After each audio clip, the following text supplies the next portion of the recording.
무분별한 의혹 제기를 즉각 중단할 것을 엄정히 촉구합니다.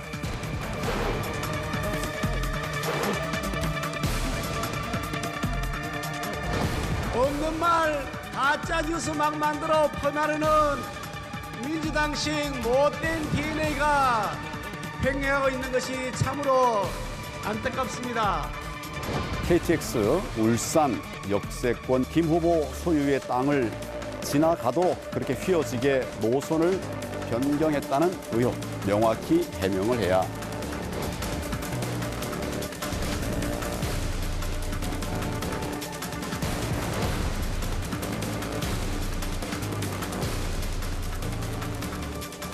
없는 공동체로 동지적 관계이기 때문에 굳이 어떤 직책 여부 가지고 논란을 벌일 필요는 없는 것 같다.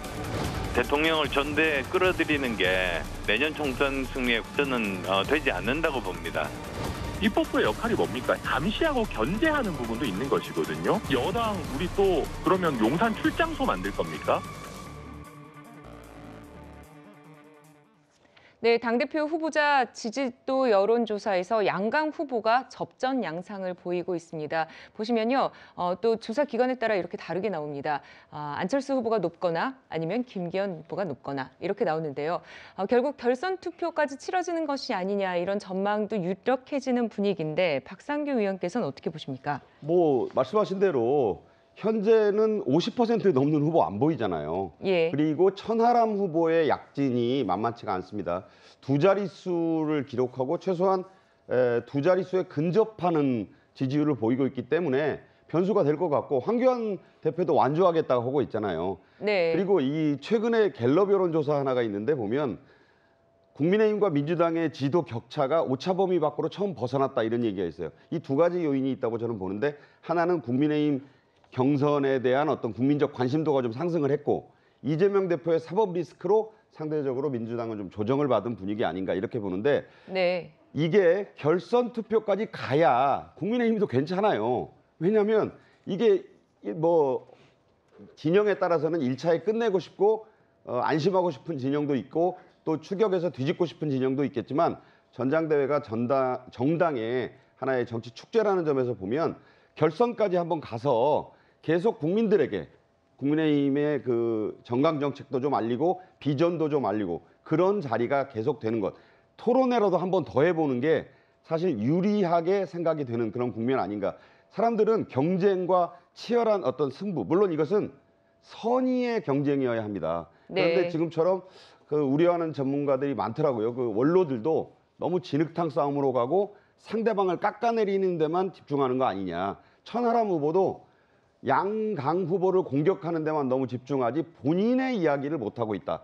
이런 지적이 있는 것 같아요. 네, 앞서 보여드린 그 여론조사에서요. 김기현 후보가 26% 그리고 안철수 후보가 30%였는데 오차범위 내에 있습니다. 안철수 후보가 앞선다고 한 말은 정정하겠습니다. 자, 전당대회 분위기가 과열되는 가운데 부동산 투기 의혹 관련해서 김기현, 안철수 후보가 또 맞붙었습니다. 김기현 후보는 안철수 후보에 대해서 명백한 비방, 흑색선전이나 인신공격이다 이렇게 하면서 당 선거관리위원회에 엄중 조치를 요구했는데요.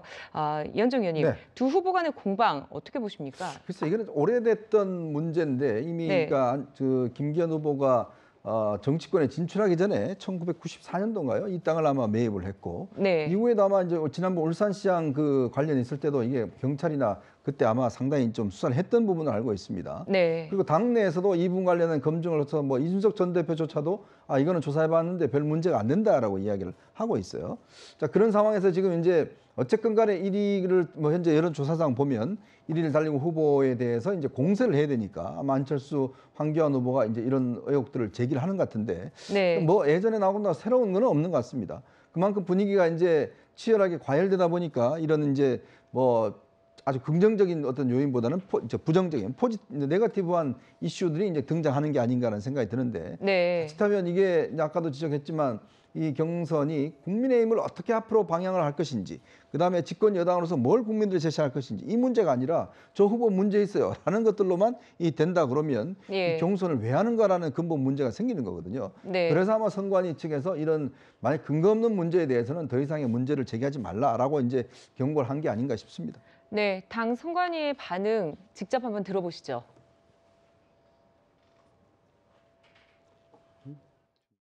전당대회가 후보 간 근거 없는 비방, 또 일부 후보의 지나친 언행으로 우려를 끼치고 있어 깊은 유감을 표하는 바입니다. 특히 확인되지 않는 의혹만으로 상대 후보를 공격하는 행태는 이번 전당대회를 혼탁하게 만들 뿐이라는 점을 명확히 말씀드립니다. 이런 행위가 앞으로 지속될 경우에는 엄중한 직접적인 제재를 가할 것을 엄석히 말씀을 드립니다. 유흥수 선관위원장은 제재를 언급했고 안철수 후보 캠프 김영우 선대위원장은 한 발 물러서는 듯한 모습을 보였습니다. 줄 세우기 하나 이렇게 했지만은 선관위의 입장을 존중하려 한다 이랬는데요. 그러자 천하람 후보가 당 선관위를 비판하면서 안철수 후보에게 실망했다 이렇게 말했습니다. 천 후보, 선관위와 안철수 후보를 동시에 겨냥한 것 같은데요.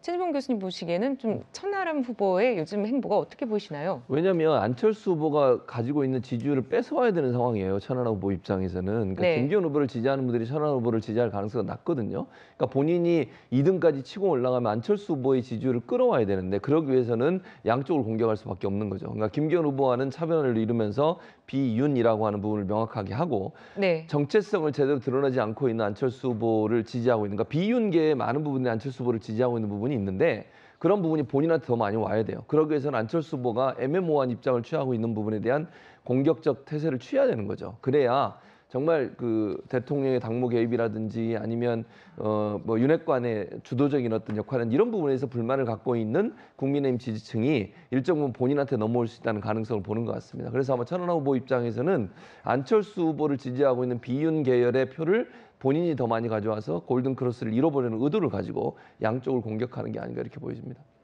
네, 뒤늦게 당대표 도전장을 내민 천하람 후보가 이번 전당대회 다크호스가 될 수 있다는 일각의 전망도 나오고 있습니다. 과거 원내대표를 역임했던 김성태 전 의원의 분석도 눈길을 끌고 있습니다.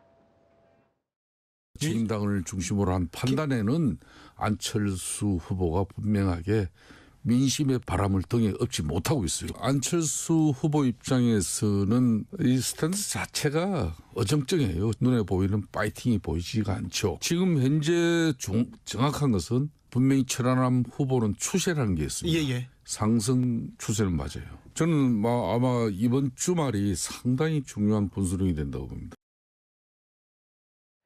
네, 이렇게 최근 여러 인터뷰와 행보를 통해서 선명성을 보여주고 있는 천하람 대표. 하지만 이준석이라는 꼬리표도 따라다니고 있습니다. 자신이 지지하는 후보들을 업고 다니고 있잖아요. 기대는 게 아니고 아예 업고 다니고 있더만요. 아니 그런 아바타들 내놓고 뭘 하겠다는 건지 모르겠는데 정의하고 싶으면 내가 후보라고 나서서 하시죠. 뒤에서 그렇게 궁시렁궁시렁 이렇게 하세요. 참. 김기현 후보님은 그러면 윤핵관 아바타냐. 사실 저는 이런 얘기 다 안 하고 싶습니다. 자기 능력을 보여주시는 거고 토론회도 마찬가지입니다. 누가 그 귀에 무전장치를 끼고 시키는 대로 발언하는 사람이 누가 있겠습니까? 네, 이준석 아바타와 윤핵관 아바타가 맞붙었습니다. 그런데 두 후보 모두 이준석 꼬리표로 윤핵관 꼬리표에서 자유로울 수 없는 것 같기도 하고요. 또 이런 가운데 이준석 전 대표는 22대 총선에 출마하겠다 이런 뜻도 밝혔습니다. 총선은 확실히 출마하시죠? 나가야죠. 홍준표 대표가 아까 말했잖아요. 모든 일에 스탠다드라고. 그래가지고 예전에 보면은 당에서 양산인가 거기 뭐 창녕인가 공천을 안 준다 그래가지고 A 열받으면 대구 출마가 수선거 가지고는 돼버렸잖아요. 돼버렸죠 무소속으로. 그러고 복당했죠. 그러니까 정치라는 거는 그러니까 명분만 있으면은 그건 알아서 국민들이 나머지는 해결해 주십니다. 그거는. 네, 이준석 전 대표 경우에 따라서 과거 홍준표 대구시장과 같이 무소속 출마도 불사하겠다 이런 뜻을 밝혔는데 이현종 의원님 네. 의지가 꽤 강한 것 같습니다. 글쎄요, 그동안 3번 출마해서 떨어졌죠. 그래서 지금 그러면 현재 노원 지역을 원래 있었는데 이제 그 지역을 계속 나갈지 아마 지금 다른 곳으로 나갈지. 근데 이제 이준석 대표 징계가 2024년 1월까지입니다. 그러면 이게 3개월 정도 이제 책임 당원이 돼야지만이 이제 공천을 받을 수가 있거든요. 네. 그럴 경우는 아마 빠듯할 겁니다. 그래서 아마 공천 자체가 어려운 상황이 있을 수도 있어요. 만약에 특별한 조치가 없는 한. 그래서 이제 무소속으로 나가겠다고 그러는데 글쎄 어디로 나갈지가 저는 관심일 것 같아요.